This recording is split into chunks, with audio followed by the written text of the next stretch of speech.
નમસ્કાર મિત્રો, વિડીયોમાં તમારું સ્વાગત છે। જે હા મિત્રો, અત્યારે હાલના મોટા અને મહત્વના સમાચાર સામે આવી રહ્યા છે। તો મિત્રો, સમાચારમાં વાત કરીએ તો આગામી ચોમાસાની સિઝનને લઈ ખેડૂત મિત્રોએ ખેતીની તૈયારીઓ શરૂ કરી દીધી છે।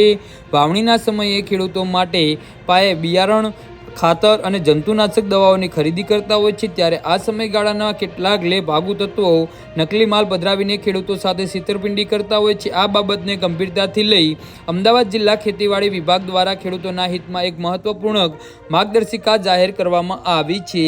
અમદાવાદ જિલ્લાના નાયબ ખેતી નિયામક ડોક્ટર એચ.એમ.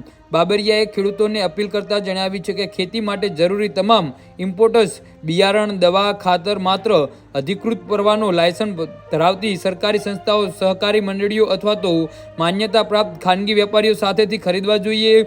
કોઈપણ સંજોગોમાં ગામમાં ફરતા ફેરિયાઓ, લાયસન્સ વગરની વ્યક્તિઓ કે શંકાસ્પદ પેઢીઓ પાસેથી સસ્તાના લાલચમાં ખરીદી કરવી નહીં। ખેડૂતોને સાવચેત કરતા ખેતીવાડી વિભાગના સૂચના આપી છે કે વેપારી સાથેની ખરીદી કરતી વખતે હંમેશા સહી સિક્કાવાળું પાકું બિલ અચૂક માંગો। આ બિલમાં વેપારીનો લાયસન્સ નંબર, નામ, સરનામું, ખરીદેલી વસ્તુનું નામ અને લોટ નંબર સ્પષ્ટ લખેલો હોવો જોઈએ। આ ઉપરાંત દવા કે બિયારણ લેતી વખતે તેની એક્સપાયરી ડેટ પણ ખાસ ચેક કરવી જોઈએ। જે હા મિત્રો, તો આના વિશે તમારું શું કહેવું છે તો નીચે અમારી કમેન્ટ બોક્સમાં જરૂરથી જણાવજો અને અમારી યુટ્યુબ ચેનલને સબસ્ક્રાઈબ કરવાની ભૂલતા નહીં। ધન્યવાદ।